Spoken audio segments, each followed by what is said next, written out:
The first talk will be given by Arnaud Marchant, who is professor at the Université libre de Bruxelles in Belgium.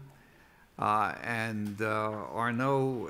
has his MD and PhD from the same university. And his research has been focused on viral infections and particularly and vaccines, and particularly in the very young. And of course, as we all know, vaccines, many vaccines are given to infants whose immune systems are not yet mature. Arnaud was postdoctoral researcher at the Medical Research Council laboratories in the Gambia, and also at the Weatherall Institute in Oxford. And he's currently research director at the Fund for Scientific Research in Belgium, and the director of the Institute of Medical Immunology at the Université libre. And as I've said, he is an expert in the immunology of the newborn, and also has similar interests in art and music. And so it's with pleasure I introduce Arnaud Marchant. Thank you so much, Stanley. Good afternoon. I'm very grateful for the invitation to discuss and share with you some of the ideas and projects we are developing around maternal immunization. So how does this work? So this is like this, backwards. So the idea we generally have about maternal immunization is pretty simple. We administer a vaccine to a pregnant woman to induce high levels of antibodies that are transferred to the newborn. So they are present at birth at high levels in order to provide protection against those pathogens, those infectious diseases that take place very early during life, first days, first weeks after birth. And so that strategy has been efficient in the control of neonatal tetanus.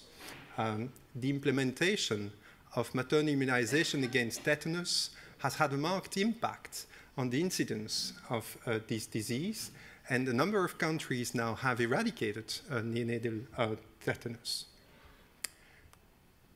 Maternal immunization can also be used to protect pregnant women against those pathogens to which they are highly susceptible, and a good example of this is influenza, whether pandemic or seasonal. And in this randomized trial, fairly recently conducted in South Africa, pregnant women, or maternal immunization of pregnant women provided protection, about 50% protection against influenza, and a similar protection was provided to the infant through the immunization of the mother. A more recent target for maternal immunization is pertussis. Following the resurgence of pertussis in many northern countries, maternal immunization has been proposed to prevent those severe cases of whooping cough that are affecting very young children. And that works. That has proven to be very efficacious in the countries where it has been implemented. So these successes generated a lot of interest, an increasing momentum for maternal immunization, and actually, for the first time, we are developing vaccines specifically for pregnant women as the primary target to protect young infants against pathogens affecting them, including respiratory syncytial virus and group B strep. So those are the two main targets for maternal immunization for vaccines that are in development. While developing this vaccine, the question is, should we consider pregnant women as a specific population, or can we consider them as any other adults?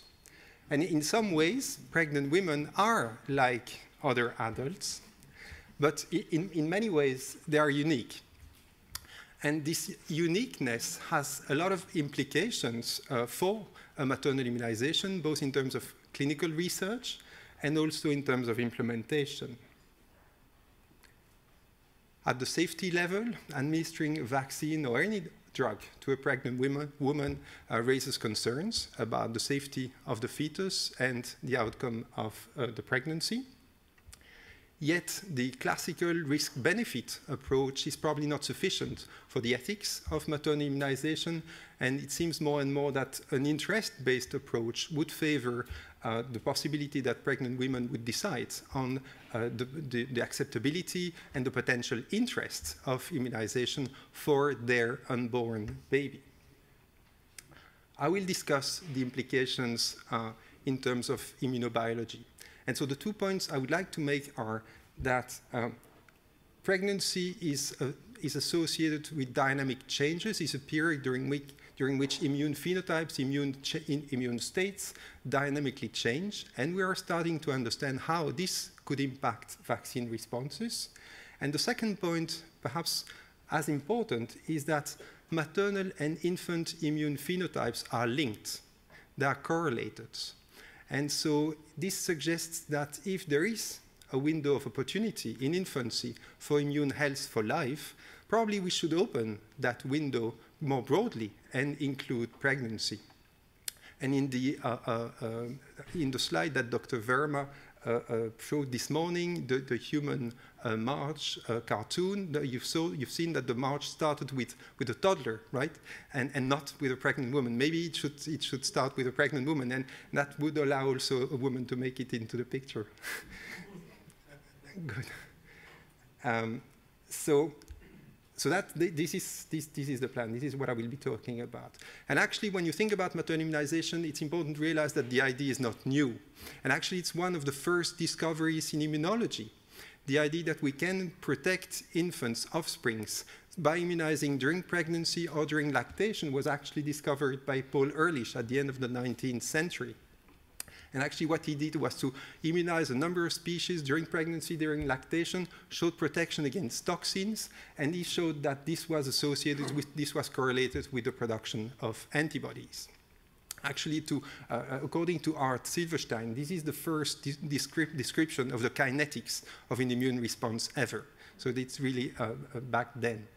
And actually also, Ehrlich had to fight for and to really argue to make this case, because at the time, a lot of people thought that if immunity had to be transferred from one generation to the other, obviously it had to be the father who had to be at the origin of this. So he had to fight to really show that the mother was actually the source of immunity. So old ideas, and when you look at history, you see that actually little progress has been made in our understanding of the immunobiology of maternal immunization, and recognizing the need to increase our knowledge on this topic, the Gates Foundation funded a landscape analysis to review the current knowledge and also identify gaps in the immunobiology of maternal immunization. And together with Toby, Manish, and other colleagues, we conducted this analysis and published it. And so we found gaps that are across pathogens that are generic, and some that are specific for the pathogens that I was alluding to. So what we learned from this analysis is that vaccines are immunogenic in pregnant women. When you compare to non-pregnant women, some studies, particularly flu studies, showed slightly decreased antibody levels in pregnant women as compared to non-pregnant women. But overall, vaccines are immunogenic in pregnant women. And that's the reason why we use them in that population. But an important gap in knowledge that we identified is that we have very little understanding, almost no understanding actually, of the impact of pregnancy on the quality of these antibodies. We know virtually nothing about, about the impact of pregnancy on affinity maturation or antibody repertoire. nothing about the structure, the impact of pregnancy on the structure of Fc fragments, the subclass, the glycosylation profiles that have profound implications and roles to play in the functional, in the effector functions of antibodies. And we know that most of the diversity of antibodies lies at the Fab fragment, but actually a lot of the diversity also lies at the Fc fragment through IgG subclass and through glycosylation patterns. And what we know is that pregnancy is one of these states which is associated with changes in the glycosylation profiles of antibodies. Total IgGs have been studied, and consistently people have shown that galactosylation, silylation of antibodies increase during pregnancy, with potential implications for inflammation, NK cell activation, complement activation. So it is very intriguing to think about what is the role for these changes. We don't know. It's also intriguing to think about what could be the implications for vaccine responses.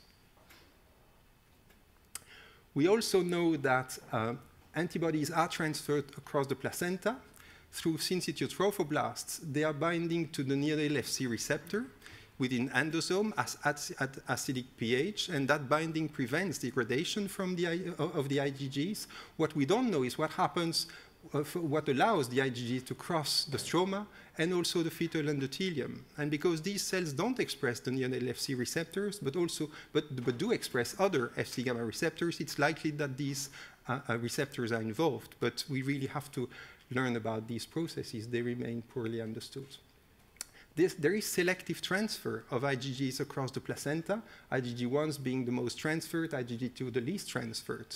But we are starting to understand now that glycosylation profiles and perhaps functional profiles are also selected by the transport through the placenta. So not all maternal antibodies reach the fetus and the newborn. And when those antibodies get into the fetus and the newborn, the cells with which they will interact are actually newborn or infant cells that are, we are learning more and more, differently programmed as compared to adult cells. And the outcome of this interaction and the basis for pathogen control is virtually unknown.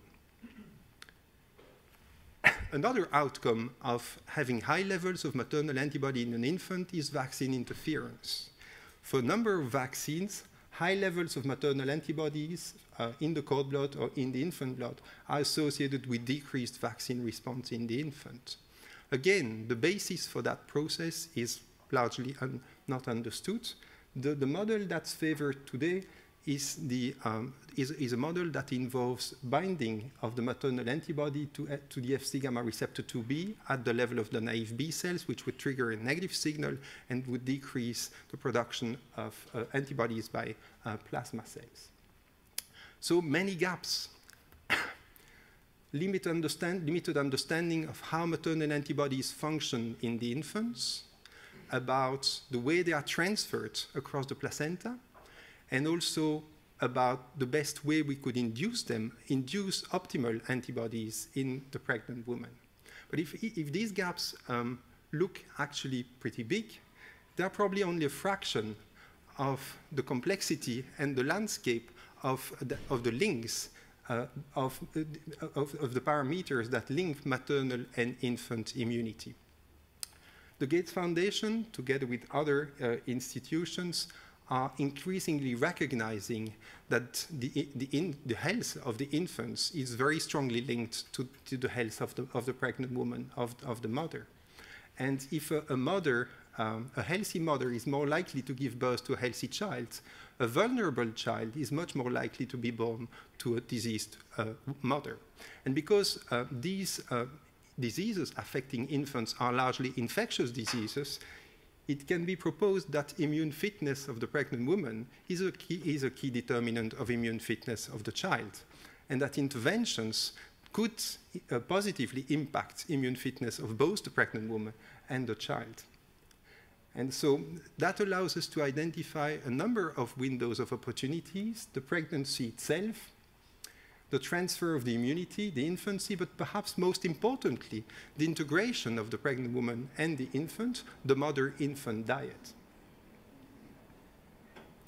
We As a group of investigators, we decided that we would explore these opportunities, and so we set up together a program called MADI, for Maternal Determinants of Infant Immunity. Overall, our aims are to unravel the fundamental rules governing immunity in the mother-infant diet together, and to identify targets for new and improved interventions, including vaccines, but potentially also other interventions targeting the changes of immune states taking place during pregnancy, the changes in the microbiome that are taking place during pregnancy. And so we've started using systems biology tools to look at the determinants of vaccine responses during pregnancy. Here, as an example, in a pilot study that we've conducted recently in Belgium, we immunized pregnant women with pertussis, against pertussis, as it is recommended. And what we're seeing here is 7 days post-immunization, we see big changes in the transcriptome, gene expression profiles in peripheral blood. And what's reassuring is that we see changes in pathways that have been identified through other systems, vaccinology studies, plasma cells, T cells. And so what we're looking at now are what are the predictors, the correlates, the predictors of the vaccine response in this group, comparing them to non-pregnant women to start identifying potential specificities for the vaccine response in the pregnant woman. But obviously, antibodies are not the only maternal immune factors that impact immunity in the child. Essentially, through animal mouse studies, we have evidence that beyond antibodies, other factors, including immune complexes, perhaps free antigens, microbes, microbial products, cytokines themselves, nutrients, and even maternal cells impact either the development of the immune system or immune responses in early life. And so to start addressing the possibility that those maternal factors could impact immunity in the child, in the infant, we've started looking at correlations between immune phenotypes in the mother and in the newborn. And as you would expect, we see huge correlations in antibody titers. So vaccine antibodies are highly correlated at birth. Maternal and newborn antibodies are highly correlated. So that was expected.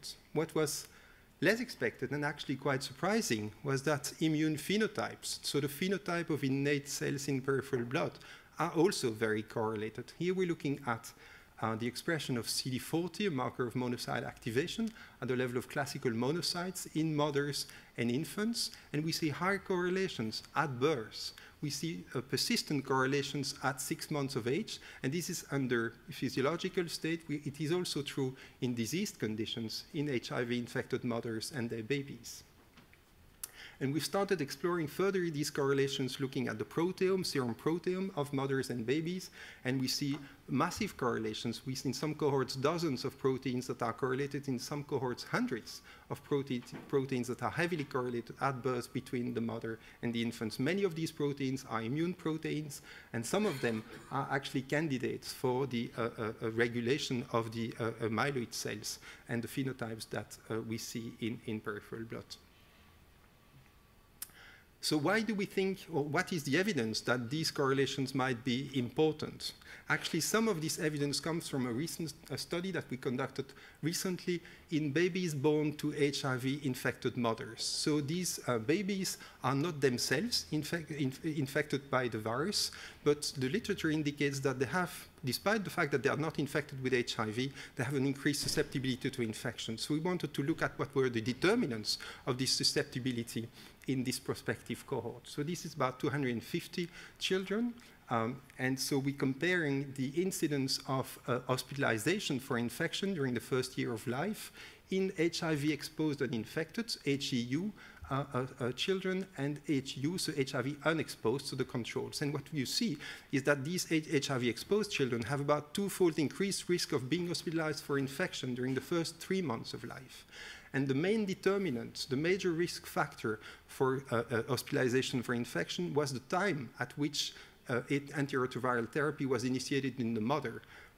Essentially, all the risk was observed in children born to mothers who had initiated therapy only during pregnancy, whereas those children who were born to mothers who had initiated therapy before pregnancy and maintained, obviously, therapy during pregnancy were at similar risk as compared to the controls. So there are two quite fundamental implications here.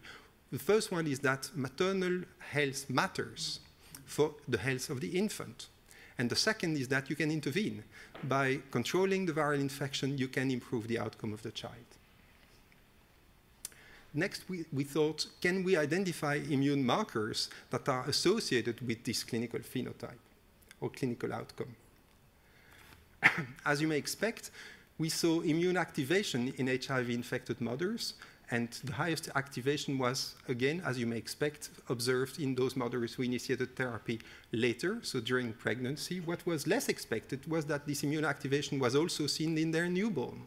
The children born to HIV-infected mother have immune activation at birth, and you see that at the level of classical monocyte, intermediate monocytes, or non-classical monocytes. So this is a phenotype that's quite consistently observed. In association with this immune activation, we see reduced transfer of maternal antibodies. So those children born to HIV-infected mothers have reduced transfer of antibodies against a number of specificities. These are the ratios, so cord blood to maternal antibody ratios. So pathogens or vaccine-specific antigens, we see decreased transfer. And the lowest transfer, again, is observed in the highest risk group. So those children born to mothers who had lower control of the disease. So what we observe here is that the children who are the highest risk of clinical outcome also have the strongest immune alterations. So we then decided that we should try and model these data and see whether the immune factors, the immune parameters measured at birth could predict the risk of hospitalization. And that's what we saw. By modeling the data in the highest risk group, so immune parameters at birth, you can distinguish those children who will be hospitalized in the following months as compared to the children who will not be hospitalized. And you reach high classification accuracy. I think this is the first study identifying immune parameters at birth, predicting the risk of infection in the next months of life. So definitely maternal health matters. So I think I tried to make a case for a better understanding of the immunobiology of a pregnancy as a way to optimize and improve the way we immunize pregnant women and protect young infants. I'm quite convinced that there are many more determinants of infant immunity within the mother. So beyond antibodies, a number of maternal determinants. I think it will be very, very important to integrate these parameters. And antibodies don't work in isolation. They work in the context of a complex immune system that can be influenced by the maternal immune system itself. And eventually, the idea is that improving maternal immune fitness, whether it is through immunization or through new interventions that we haven't identified yet, we have the potential to improve infant immunity to pathogens. So let me quickly thank the people who have participated in the clinical study that I've just shown you, and perhaps focus on Toby, with whom we've been discussing those issues for a while, and Jishnu Das in Galit's lab, who has been really key in the analysis of the data and really opening new avenues for us to look at clinical studies. Thank you so much. Thank you, Arnaud. Very interesting data, and a very simple question. There's some slight controversy about when during pregnancy to immunize the mother, that is, which trimester, which week. What is your opinion? I think that the controversy is related to the lack of data. And I think that data are being accumulated, which will help us defining this better. I think the data you're referring to suggests that by immunizing earlier during the second trimester, you reach higher level in the cord blood. And I think that makes sense because you have more time for antibody transfer. But I think that people are looking at that more systematically now, and we'll have better data soon. Thank you. Yes.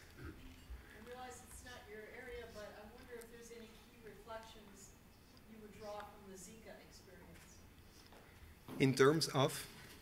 In terms of maternal and child immunity and passage of virus or protection. Yeah, I think that what I've been trying to discuss will apply to many pathogens. And the congenital infections, like for CMV, which is at least as important as Zika, I believe, is another example. Indeed, you have a maternal immune system which has its own characteristics and influences the immune system of the fetus. So the determinants of disease in the fetus are not clear, I don't think, for CMV or Zika. And I think the question of whether it's pathology induced by the virus or there is a component of immunopathology is open. So I think those dimensions are potentially relevant. Yes, Marcelo. What do you think would be the mechanism that can transfer an activation of monocytes in the mother to an activation of monocytes in the baby? I hope to be able to answer that question, in the coming years. We don't know. I think that the possibility that this is, passive transfer and that, cytokines or mediators cross like that, I think that this possibility is unlikely. Placental perfusion models indicate that cytokines don't cross. And so the notion that's emerging is that the placenta itself is a source of mediators. And I start to see the placenta as a computer, capturing signal from the mother and releasing new signals to the fetus. So that's the way I would imagine things work. Whether everything derives from the placenta, I don't know, but I think it's a good start to try and modelize this. Yes, last question there. Is there any evidence for maternal fetal transfer of immune memory? Maternal cells, I think there are several ways to answer that question. Maternal cells do cross the placenta. And a number of groups are looking at that in animal models, and it could well be that the number of cells could provide some basis for that. And I think more philosophically, yes, antibodies, transfer immunological memory at the population level. So the immunological memory of the mother is indeed transferred through the offspring through antibodies. And I think that the fact that those antibodies are present will influence the way the infant will respond to pathogens. So this is Holzinker-Nagel, number of papers. I think that makes sense. Immunological memory, at least at the antibody level, is at the population level, is transmitted. Whether it happens with cells as well, I think needs more data. I mean, just experimentally. I know. If you boost a child that's when the mother's been initially crying, you see a different response than actually. So, yeah, this is a difficult topic. So there is evidence that you do have IgMs and perhaps T cells induced in utero. People interpret that as transfer of the antigen and priming of the fetal immune system. Robustness of that, I don't think is there yet. All right, thank you very much, Arnaud. So.